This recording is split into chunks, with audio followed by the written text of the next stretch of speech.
na yung magkatigaw ka, kung baka pero ang maayo niya ay, sa diyan nagalitin ni, nag-absorb, makuha ko, kaya ginatulog sa mga. Sa ito pa, hindi period kumapa, na napagsabi ko nili, nagsabi na ang makikita ko. Sa mutya naman, sa tanang makuha naman, at umiyan ginatulog sa mga. How did they test it? Now, Abraham, in this particular passage, Genesis chapter 2, many says, that this is his greatest test. And the final test is faith to the Lord. He was tested 10 times, and this is the 10th. And in the first time testing, the cancer maling-maling.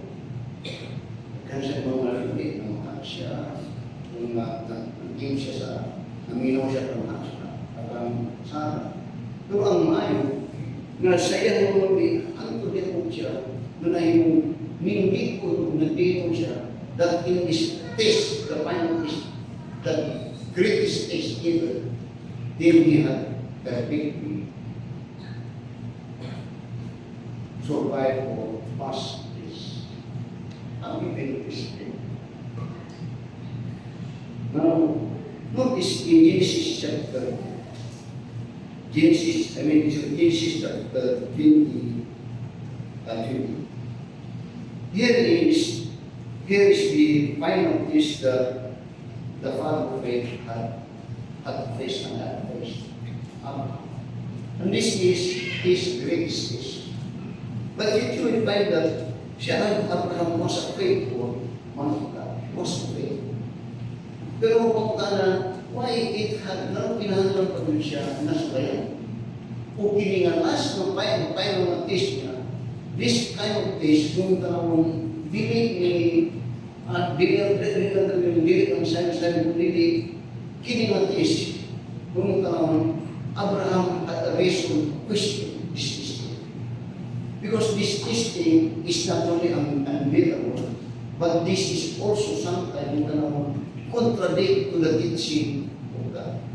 Because this is about offering or killing someone. So, na kung yan, Abraham had used his human instinct he would reason that this is not a really mind, not as not is. This is not only unbearable, but this is impossible, and it is contrary even to the law that God gave. So that the question is, why God had to test him? Why God had to test Abraham? Or nanong sulayan man ka sa Ginoo? Okay times kung mauta sa mga panahon na kung sulayan ka. Samtang okay times na kung reason is, why me? Nanong ako manunod? For people, nanong ako man? You see, the more that God wants to use you, or the more that God wants to upgrade ka sa Ginoo, the more that you will be tested with God. So that, daghang mga tao, usukod mga Kristiyano, na mga doon mga reason na bili silang kumit sa Ginoo for reasons that they are afraid to be tested. O normal po ba na, ano sa mga kong tao, kada mag-ispira na dito, mag-ispira ta, kung nga tayo sa bigla testing, dahil mag-question ta, isyo kayo something like that. Ano is ito? Ano is ito? Sa ato, saya, kung gusto na magpunan ta, tulpunan ta, pero walay istingay, walay isamay. Pero the point is, how could a teacher, or yes, for that matter, knows how far to learn if you are not listening? And so much with God. How far truly is your faithfulness to God? You could say that you are faithful, that pero sa pamagi na mag-issue ang iyong programa na iyong sila. And that is the issue. For God will put you to try. In this particular story, or in this life of Abraham, God tests Abraham for one reason. To test if indeed Abraham loved God more than anything else. Ang sunay din sa Abraham doon, if indeed Abraham not only had grown to trust God, but the question is, what is in the heart of Abraham? Is it God, or Isaac, or the things that God had blessed Abraham? Ang testing is that kung si Abraham nag-unay kung mas kung katong ng utang na nihatag sa iyo, mo ni ang iyang suyo na pero magkasagot mo na nga suyo yung diriyan sa Ginoo kung tinuod ba, ngunay o nagpabilin ba ang iyang pagsalig o ang iyang pagtituma sa Ginoo kumpara sa pagutang particularly Isaac. Now, we have known that Isaac was a promised child of God. He was a promised child. And God gave Isaac to Abraham when Abraham was already 100 years old. And at this time, Abraham was already strong, mga 133 o 130 plus na siya. And at this time, si Isaac po, niya po 133 or plus na nila, but some sister, and then preparing to compare to the life of our Lord Jesus Christ.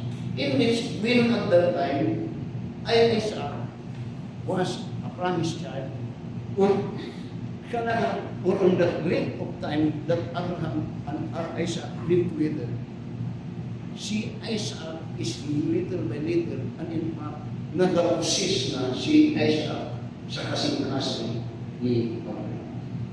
That Isaac in return is the will of Abraham at this time. His love, his care, and his vision may be pagurong na dito na Isaac.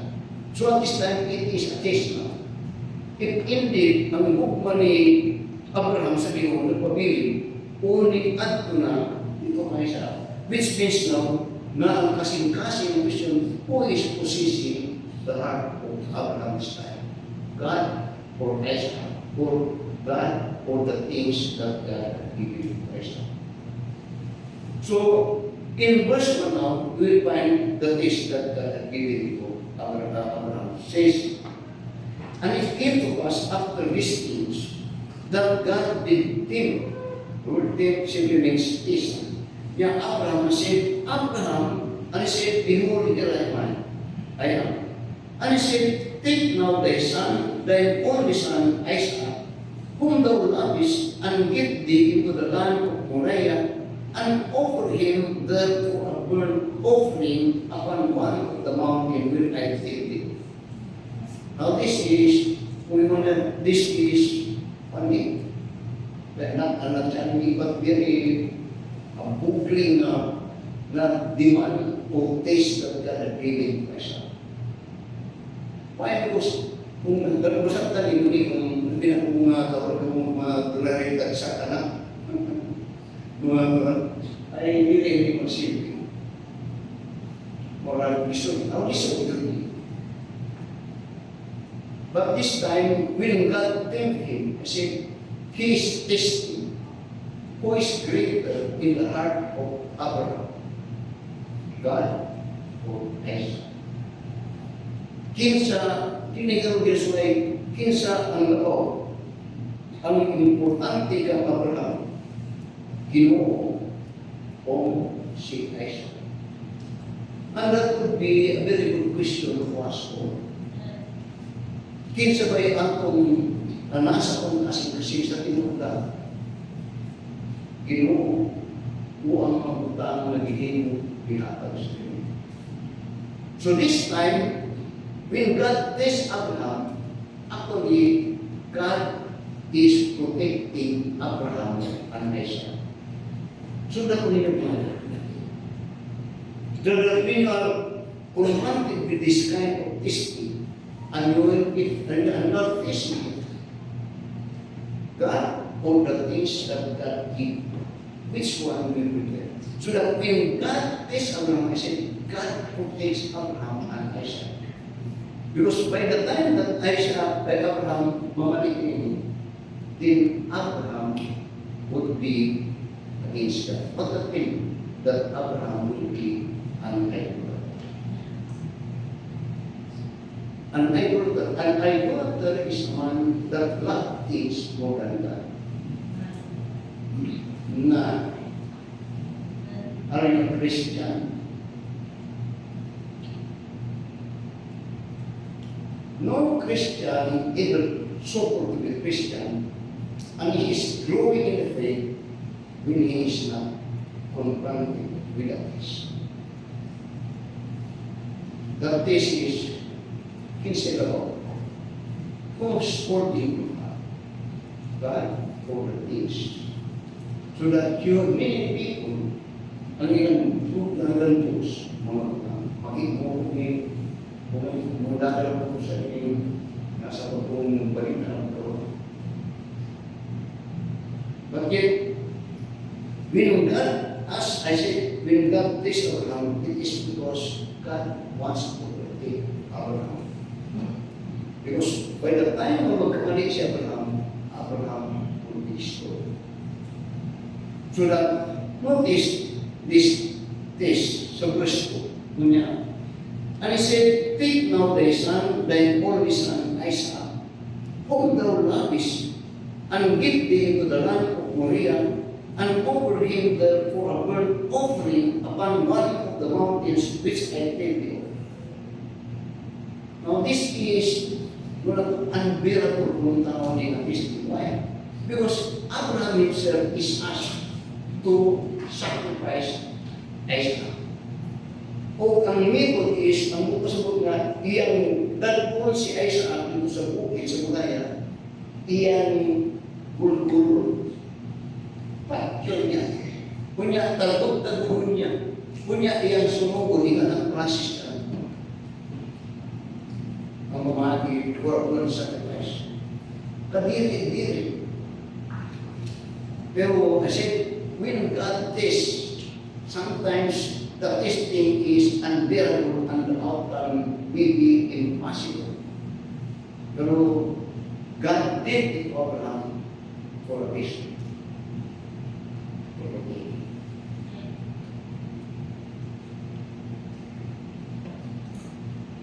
So that With this you will find in Deuteronomy chapter 6.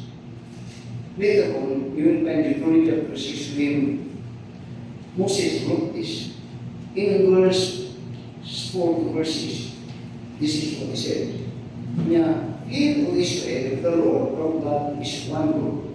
Then and thou shalt love the Lord thy God with all thine heart, and with all thy soul, and with all thy mind. And in Luke chapter 14, and in verse 26, later on, the Lord Jesus Christ made mention about this in reference to what God had did to Abraham and Isaac. Kanya sa Luke chapter 14 and verse 26 niya, if any man come to me and hate not his father, nor mother and wife and children and brethren and sisters, yea, and his own life also, he cannot be my son. That is fine movie. Listen. Lahat po, dahil nag-istorya nila katrabaho ko, nag-experience nila po, nagkakasupagin ang buhay mas talaga. Trabaho pa po ng kawan-kawan, trabaho dito ito, hindi na, okay, istorya anak naman, anak siya. Which means, what I'm saying is that many people do not want to pass through some testimony. Pero doon na sila yung vision na magbubuga ang mga ayaw lang limang sa mga. So that anything you will find that siya in the life of Abraham, upon his calling, you will find that you want to see what God did to Abraham. Is that in Genesis chapter 4, when God called Abraham, pati niya biyay yung dayutaan, yung parinti na uban ka sa to. Patuloy sa ito, itong masunod niya kaya what God did is, He emptied Abraham of all those things that he possessed in his land. What that mean? That God is telling Abraham, biyan na tanan, surod ka sa mga. Para kung nako'y surod din na, huwag kayong surod din na yung mga kakwatan. And indeed, you will find that God is so enriched Abraham. Pero at the beginning, He is testing of emptying everything. Karoon na po, hinakot. And this is very grievous. But yet, you will find that in verse 3,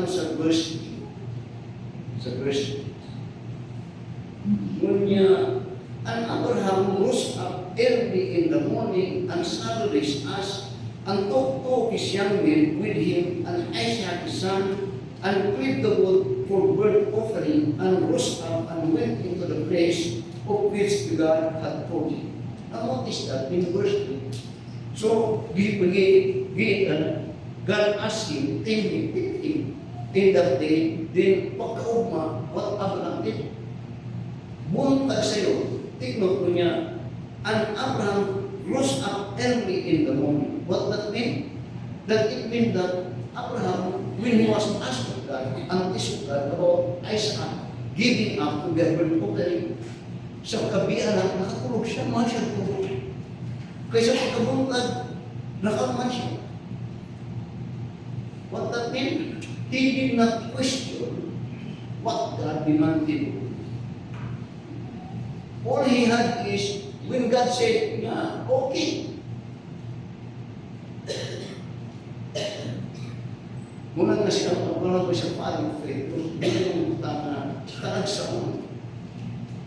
That when he was tested, the test is so high, the greatest thing.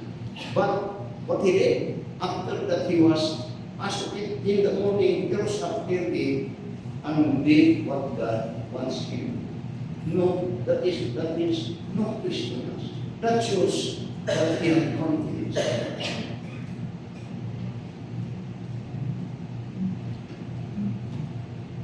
Have you been tested?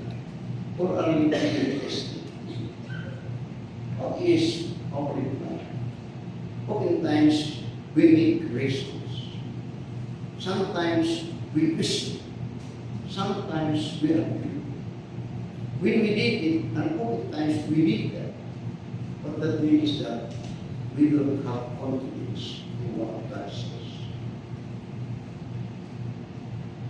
Then, so kita nga, ang Diyos gamanan sa tanan. Then, so kita nga, ang Diyos wala imposible sa iyo. Pero karon, kang Abraham, bila pa nga yung Ginoo, bitaon na, kung taon, ang ginapangayon sa Ginoo, kung taon, dili ito ang Abraham. Ang ginakuha sa Ginoo, dili ka Abraham sa Ginoo.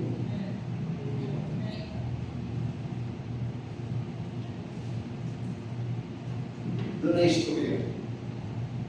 Kita sa mga kita naman sa Facebook. Ganahan ko ba kung isya. Doon na yung usap ng bunga na nakita sa paligid pulubi. Rakit ka, pulubi kita sa ito. Then nakukulit kung gano'n ko ang masindi. Then nagigukul kung pulubi. Kaya, suot ka na ingani lang ng pulubi. Hanggang na huwag mga kaya tingog ng pulubi. Kaya, at ko sa ako ang trabaho. Gaspuan, pakuwang, pili ka ito, pili ka ito. Di, kataan nila mo gamay kung saan. Dito, hindi kaya sa nagpulungi. Yun, trabaho siya. Namumula ang ayaw. Pero kung pamunga, magharvest na, bisita na ang kanya. Siya nagtanong, magwapo yung anak kong mga ito, magwapo yung mga pag-harvest na. Pag-harvest na, tayo na atag siya sa tingin. Dito siya yung tanong itong ihatag, hindi tayo. Yan, tagkan daw na yung ihatag, yung tao na siya. Dito, magpugaan dito. Ako yung mga tuwito, mga kumpuan. Then, taon-taon, kung niya, sunod na lang siguro ka aking natin, at may pagkakapagpapasita. Then, pagkaroon ng harvest, wala na ang pag-angin saan na ito niya? Pagkugin mo siya.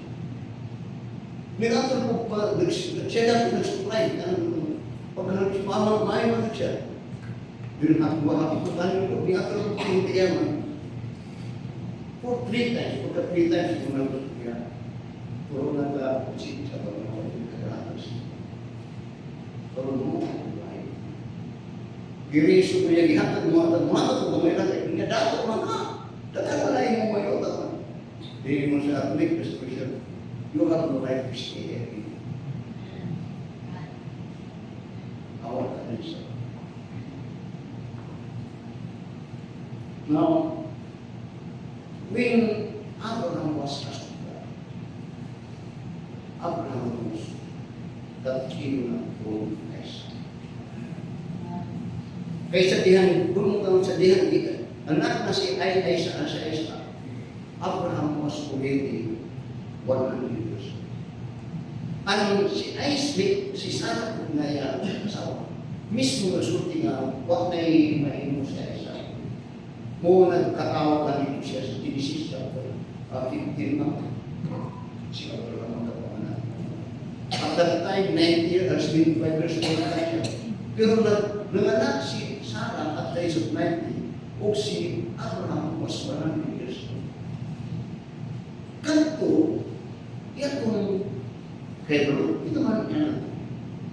Na siya mismo kaprove na kung di Panginoon, di good what to be. Hindi mo kumastibala ang Ginoo. Now, when we are being tested, it is more difficult to be natay. Pero sana ay may pumuntaan na di mo sa Diyos at Tuhan. Nato ang puno na kita i-green. So, Abraham, hindi na. So, alisipin na po yung the greatest test that Abraham in his lifetime is always from the mother giving up something for God.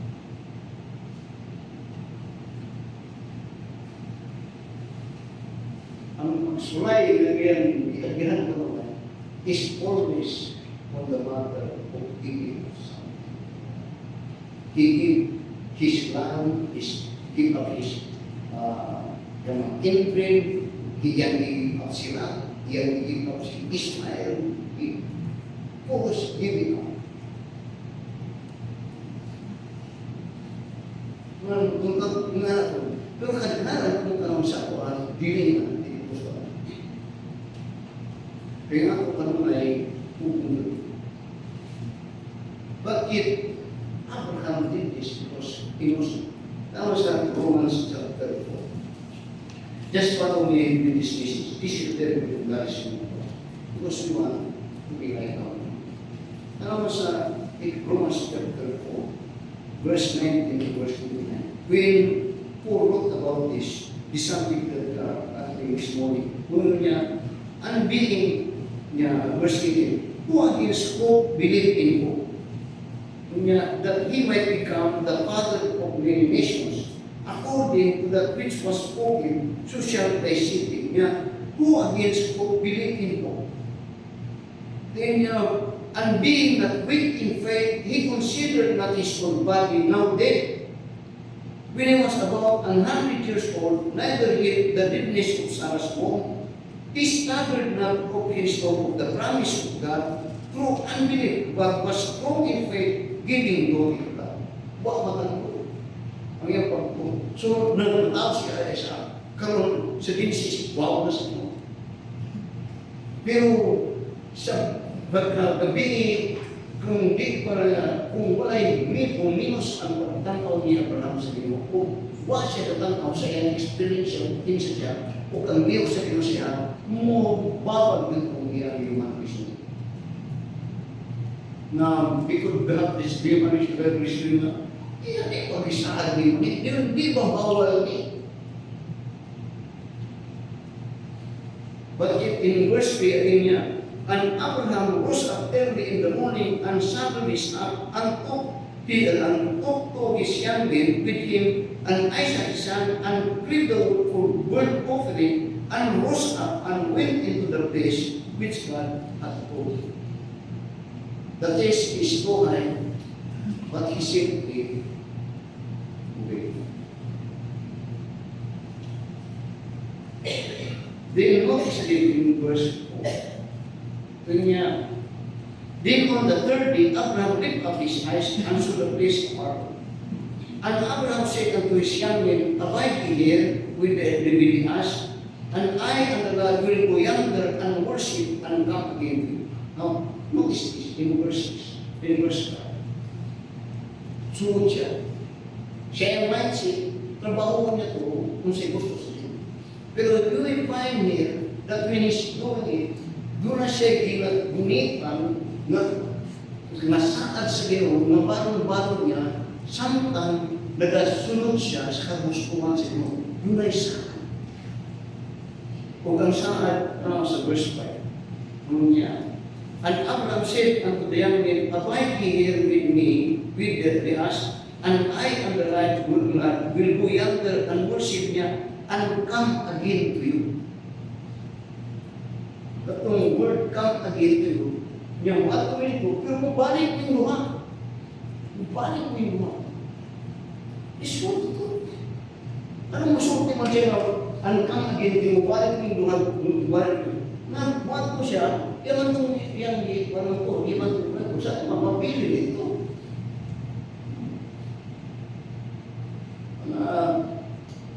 Great is mind-biging, mind-boggling. Pero lahi ang tao na doon pagtungo sa Ginoo, kung yan pagtungo, ibang-aman sa tinuod na pagligo sa Ginoo sa Ginoo. This is the last test. The final is the greatest test. Some of you may be here, wala pa tayo na sulayan. O maybe, kung wag kong sulayan, hindi pa siguro kung matawag na nasa we must think of ourselves doing this. So, the word here, the word come again in the Greek is that this is actually preparing to the promise of God about what we doctrine about resurrection. Resurrection. That in his mind, wapon ni sa Ginoo, pero buhi ko niya ni sa Ginoo. Alis mo pa ito. Pero again, katong niyang mind na wapon sa Ginoo, pero buhi ko sa Ginoo. Katong na ito ko siya. Kaya si Abraham, kaya mo siya, dead naman siya. Pero giliban si Ginoo, natawa siya isa. Kaya siya mispasta si, again, matay si sana nagsulti wala, nani siya, wala nani siya. Yun yan, why did God allow Abraham to wait for 25 years before God fulfilled his promise? 25 years. For God did it so that Abraham will receive, would say, para po ito. Kanang hindi ko.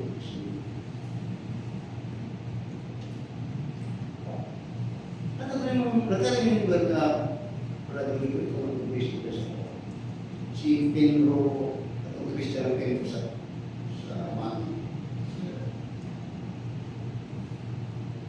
Moises, mula na tigay-istorya sa mga piwas sa Kristo. Yun niya, kinito sa Ginoo. Ito, isa na rin ba? Kaya nai ko na, kuya mo yung something like that, kung yung kinitaan ko sa Ginoo.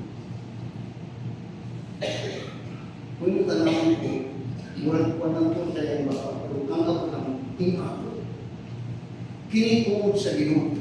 Wala ko yung parang tingin.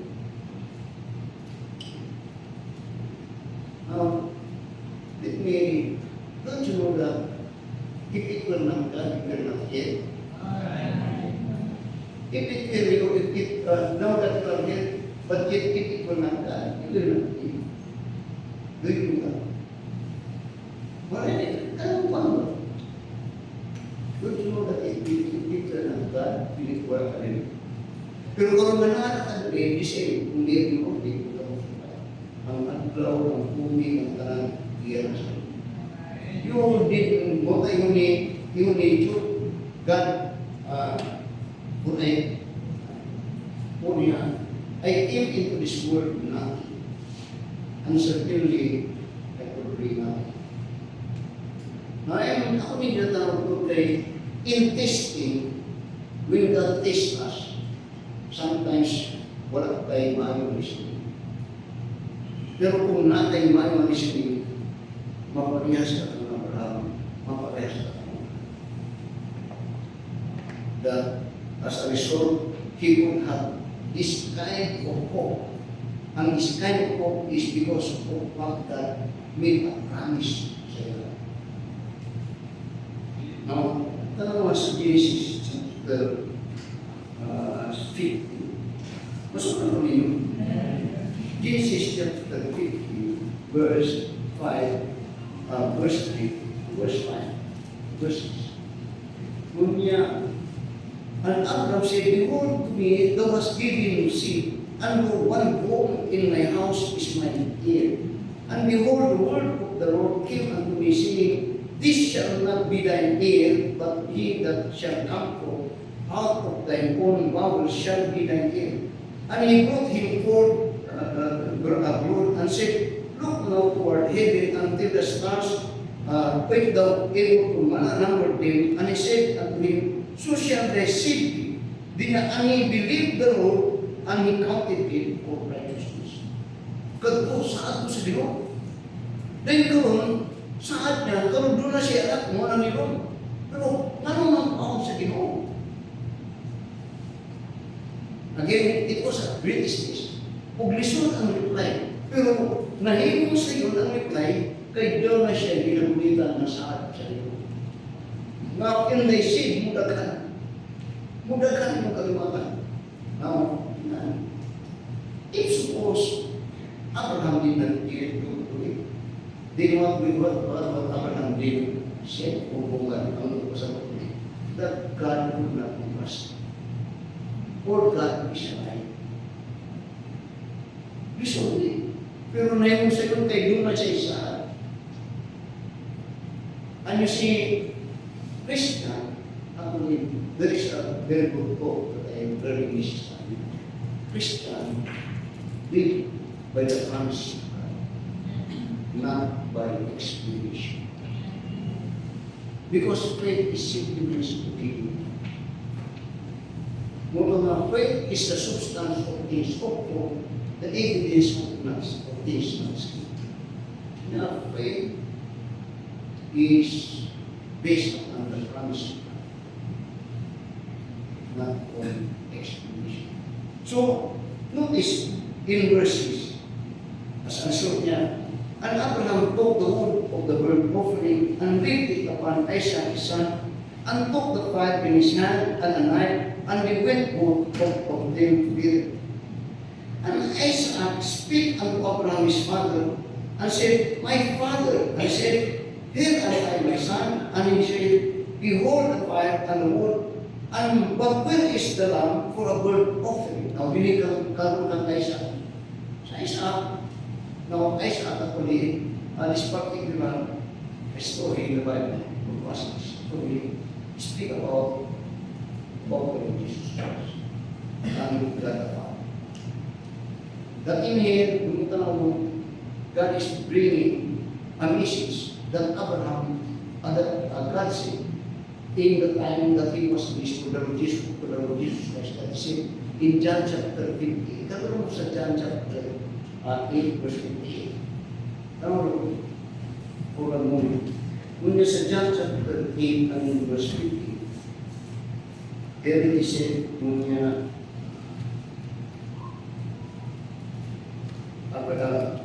verse 55, John chapter 8, verse 55 to verse 58.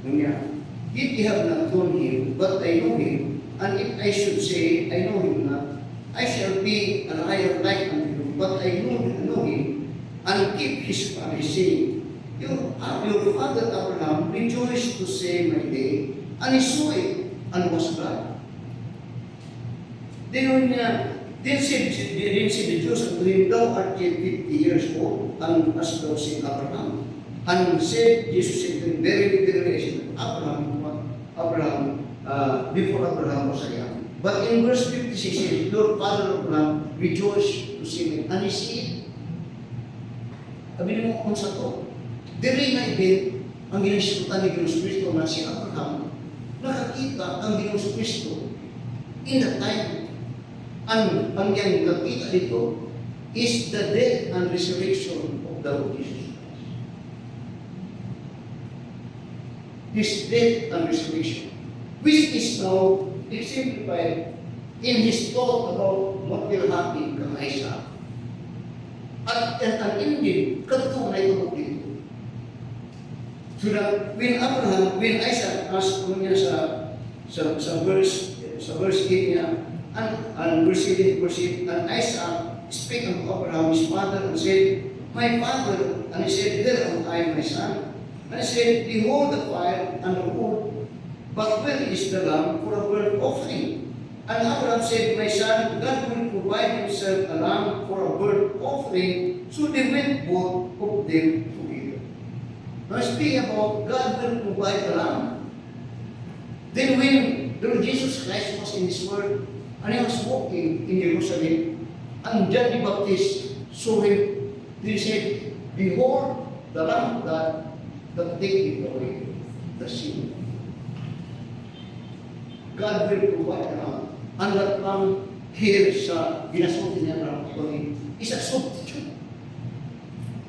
He will provide a substitute. A lamb, a substitute.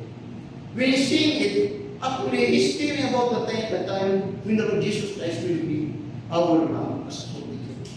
And in here, 1,000 years ago, Abraham had seen what will happen afterwards on the cross, and what will happen to the Lord Jesus Christ.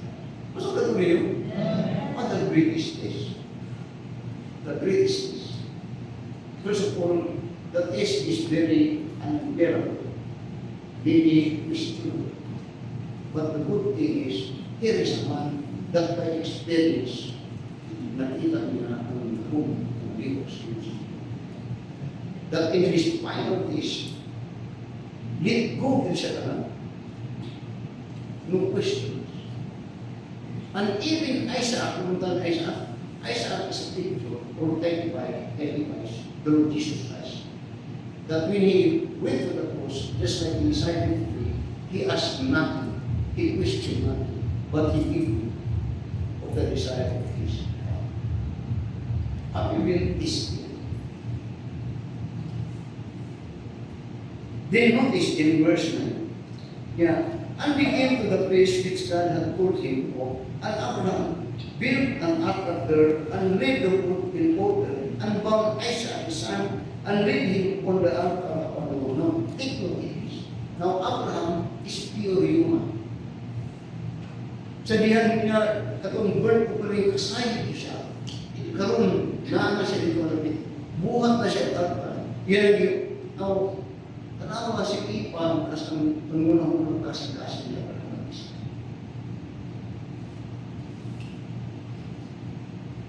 Now, he is now to give everything to God. This time, he is going to empty himself.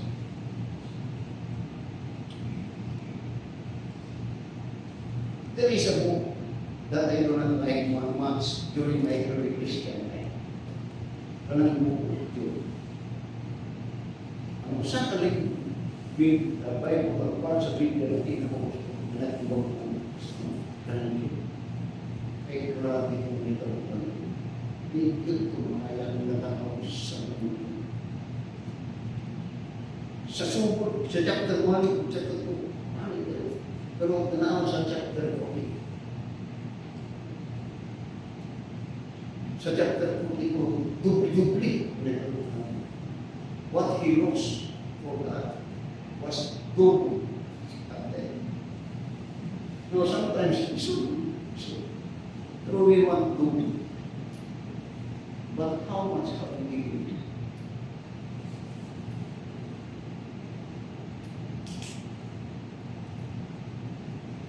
Kini nga simbahan, ay hindi ang dapat ng gobyerno.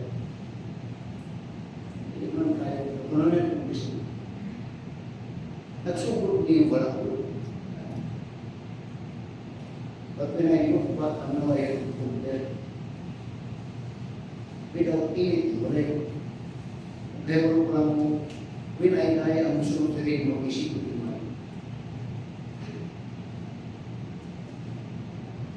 Pero what is that? Someone had emptied everything. Kung di lang nasa uwan, it could be yours. Now, Abraham was the middle distribution of the European. Pero, doon ay hingatan na isang mission na iso-sakto, iso-dalawa. Pero kung yan kung naisipitan mo ang experience sa iyo, sa iyo, in neighbors. Muna na examine yourself.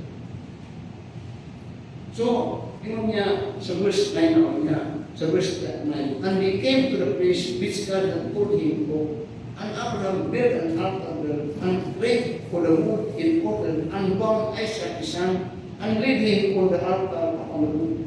Then and Abraham stretched forth his hand and took the knife to slay his son. Now, tanaw na.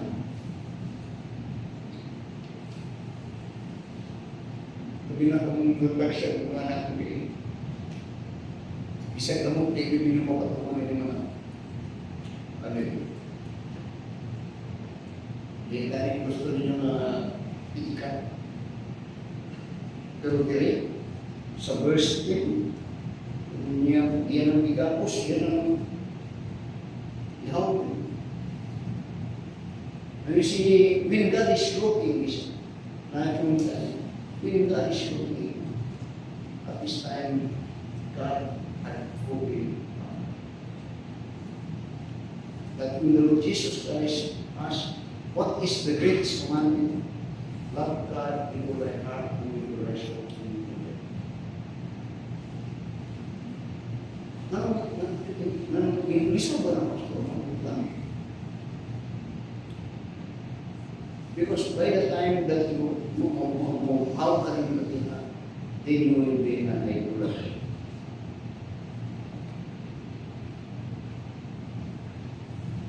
Verse 11. Yeah. Verse 10. Abraham is stripped from his hand and took the wife of the knife that is with him. And the angel of the Lord called unto him out of heaven. And he said to this place, Abraham, Abraham. And he said, Here am I. And he said, Bring not thy hand upon the land, neither do thou anything unto the Lord. Look at this. For now I know that thou fearest God, seeing thou hast not withheld thy son, thy only son.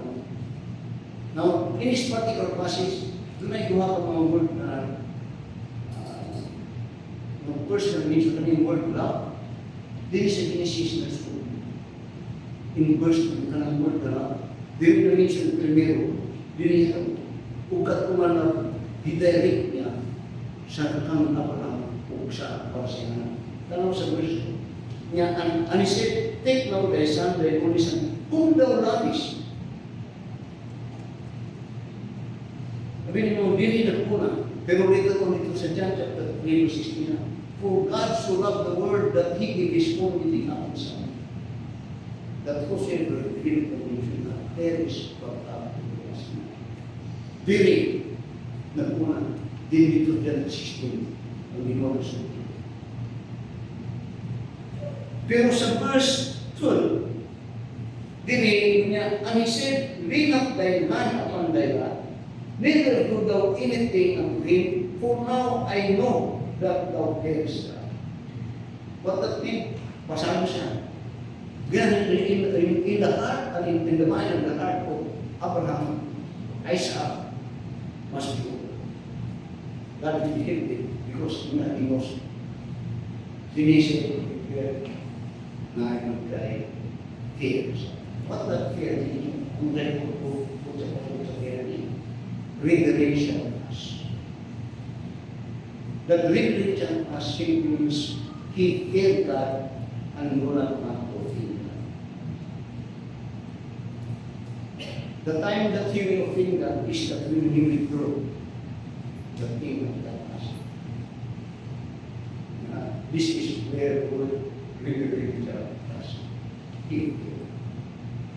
Now, when you are testing, or ang testing. Ako namin, muna na ito na basi, ma-offend ang Ginoo sa akin.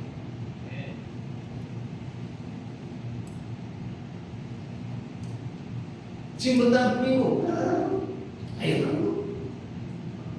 Bakit ka kuno na, kasi ma-offend mo. Kita nyo, or sa akong relationship na that anything that we go contrary to the will of God, di ba ka, okay na kami.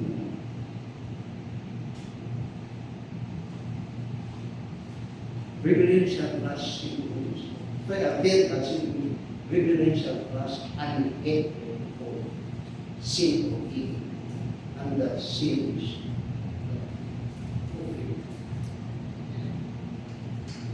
makita niyo,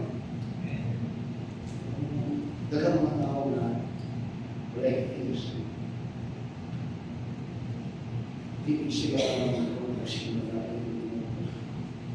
yan sa akong relationship na ito sa'yo. Kasi mga pinag-asawa hindi naman. Mo na siya ako. So di ka humingi. Kita nyo na yun. Dagang mga tao na nakikita. Ako na kumimuli, mas ko ang iyo. Marami din sa nagkakang mga kapalagi. Then ito siya Kristuan. So, notice, then and Abraham lifted up his eyes and looked, and behold, behind him a ram caught in a thicket by his horn, and Abraham went and took the ram and offered him for a burnt offering and rescued the son. Now, see nga po, si Abraham is living by faith.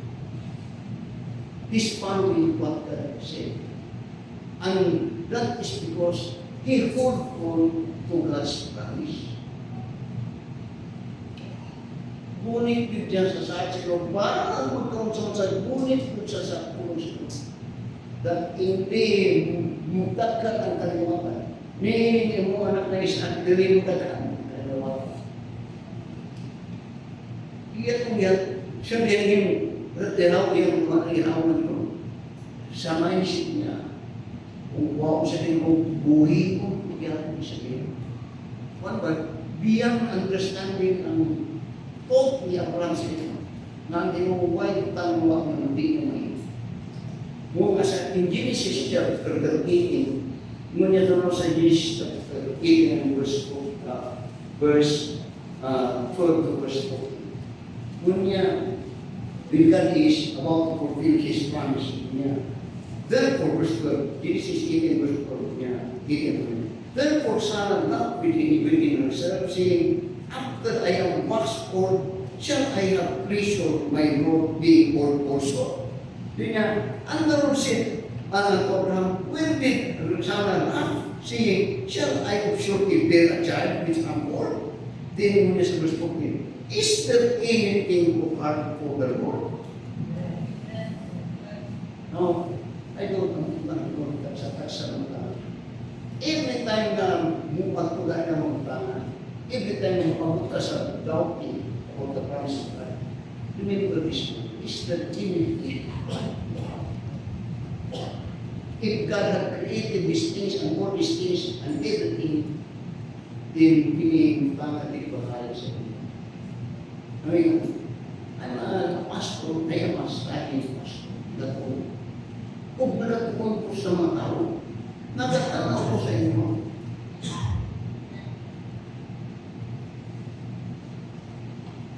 Pero yung prinsipyo niya, according to your faith, be it. Kung muna yung pagtuo, okay.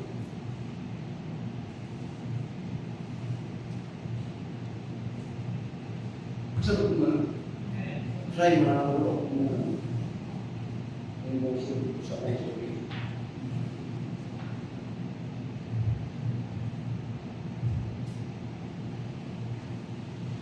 Kung yung ayaw mo isipan, yung mamantay, according to as your pastor is for this in my mind.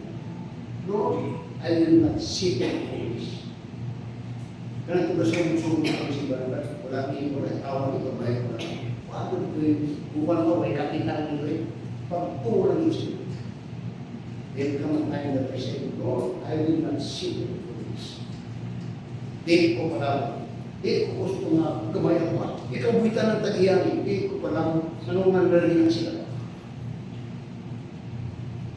No, because there is nothing impossible to God.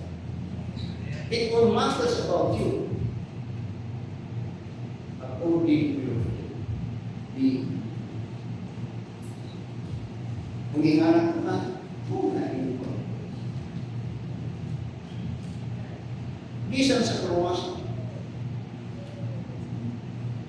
Pero, kumusta ka ba?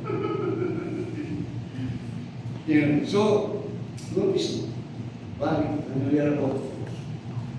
Notice in verse 25, verse 2. You see, when we please, the only time that we please God, the only time that we please God, if we truly exercise our faith to God. For it is impossible to please Him without faith. Only karon. Bisod, pero he was his own life. Now notice verse 15. Then we will pause. Then verse 18. Yeah. And the angel of the Lord called Abraham out here the second time and said, by myself have I sworn, nakasaad ang ginawa. Ang ginawa ang nakasaad. Di na tutusaad ang ginawa. Pero when one this day, God was more. Now let me see something. Pastor, posible ka na sa mga. Today, even today, God is looking at someone in that stuff. You see, when in the time of they using the name. You look at the appearance, but I look at the heart. Kung kasing-kasing yan, so that you could not deceive that. Pero dili karon, biniwas proving niya, and said, by myself have I sworn, said the Lord, for because thou hast done this thing, and hast not withheld thy son, thy only son, withheld. How many times did you again think of that? How many times? I don't know. Ayun ka, pero ayun ka sa parang then pitching sa mga ito, ang experience siya ng iyo. God bless me to you. Hindi mo kayo kung hindi pa sa parang na naipalit ko. In my heart, I'm so continuing to God. Hindi na ka mag-posisyon. Hindi na kumata. Pero kung ikaw tinitig doon pa siya. Ang tutin kung Sunday I'll be giving 150,000 for my country. And that's the best for me.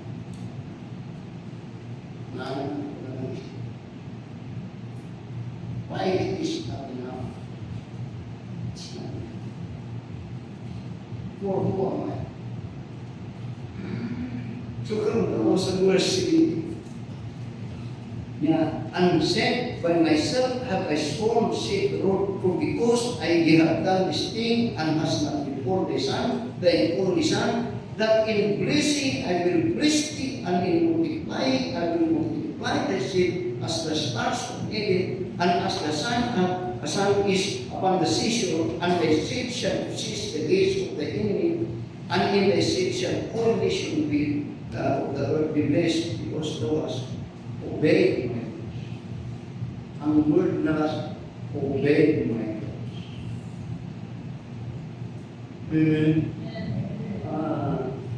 Christian will not say it for this. He was telling us this.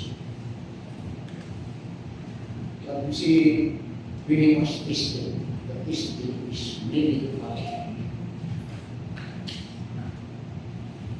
Pero, quick mo na respond ka, sensitive ka sa Diyos sa inyo. Tanaw-tanaw na, asa mo kung binigigan si Pastor Blair? Ano? Dahil kung di ko na-respond mo, bisan ka po na, kung sinamta, kung di ko na-respond mo, wala na po. Nagkakanas ko, pero, ganun was na ako. Doon ang idea kami sa Abraham's business. How about it?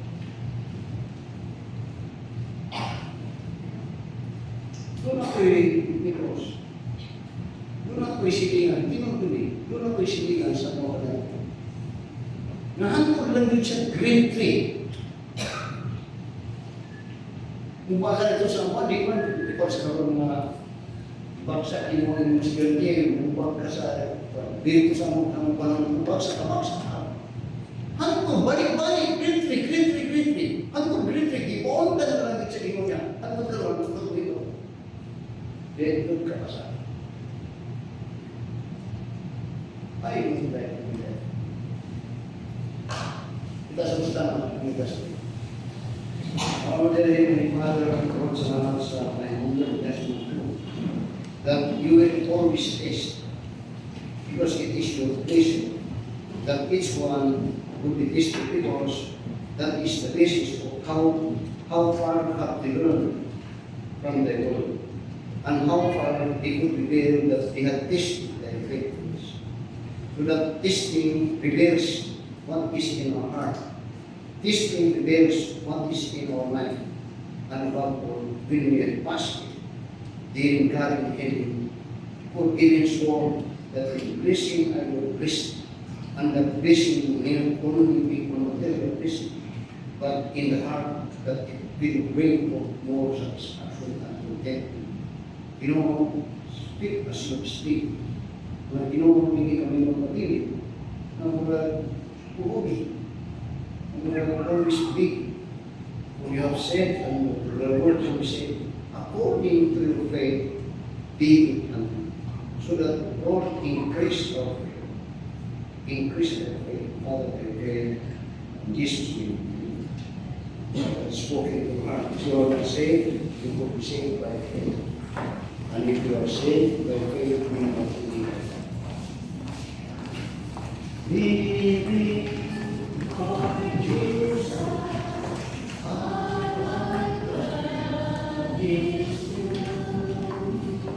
Striving to reach me in all that I do, building my wages, light-hearted and free.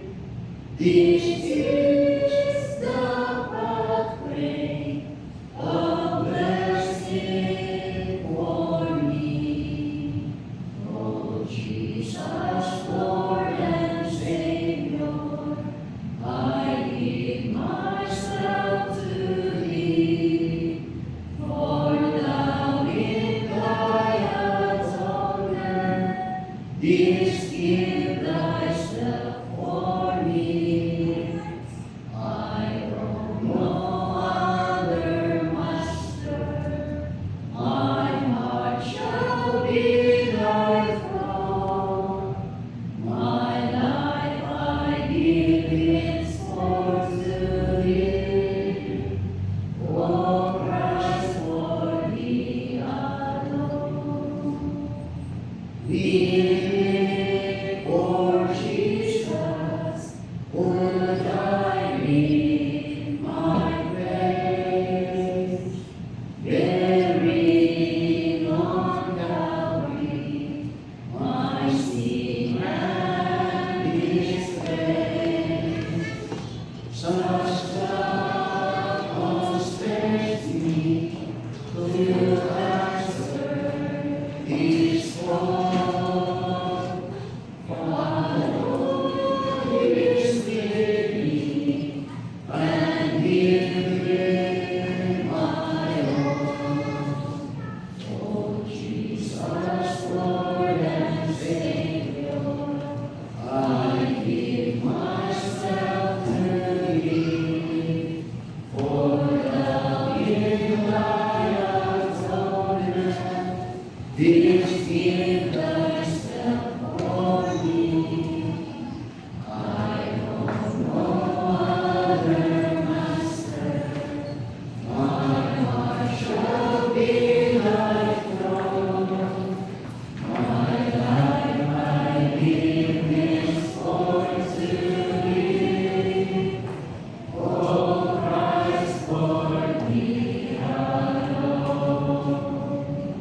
Living for Jesus, through Lord's eternal one, my dearest treasure, the light of His mind, seeking the lost ones, He died to redeem, bringing the weary to find rest in Him.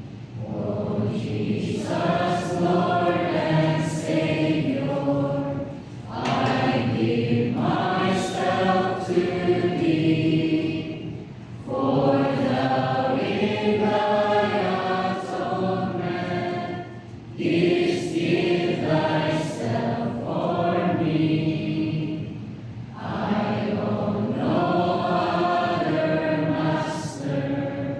My heart shall be Thy throne. My life I give henceforth to Thee.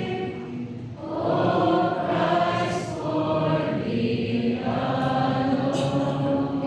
Thank you for your attention. God forget this coming Sunday is our Thanksgiving Day. Then, mga gagawin mura, mag-iyaw at baka. Kung makagulat ka kung i-booking ka yung iyaw at baka. Then, pangimpitan mo, gusto ko yung pangimpitan mo yung mga then, doon na yung mga kitso na iyaw ka ito yung mga baka. Siguro, isipin nga sa namin. So, invite your friend Nicholas. It's here. They will be upset for this. We will say in the most practical way.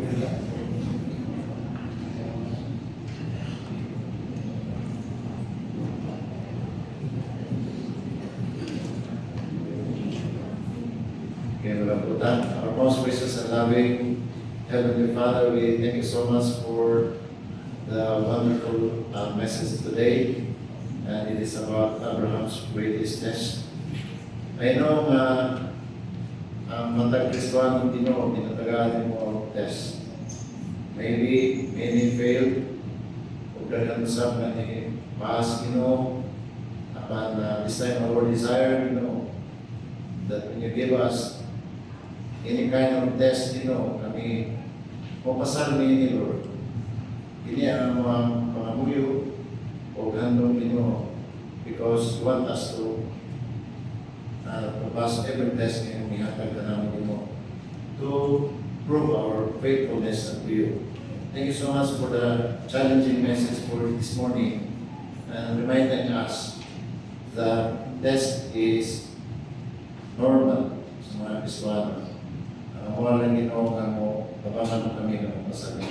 Thank you so much for using Pastor Weber to remind us about it. And thank you, Lord, for the presence of everyone today. We are being blessed and we are being challenged today. And help us, Lord, sa madalaga ng mga kinabuhi na mahimuntan yung mga Christian life, Lord. And thank you so much for the opportunity. Bring us again this afternoon for another worship service, And as we go back home, yata ng safety sa matag sa Ginoo, sa pag-drive sa masakyanan, o salamat Ginoo sa kalipay, o grasya sa espiritual na pagkutangin mo hatag ka na mo pinagalawa. All the glory and honor, ang muli na balik kaya kanimo. In Jesus' name I pray.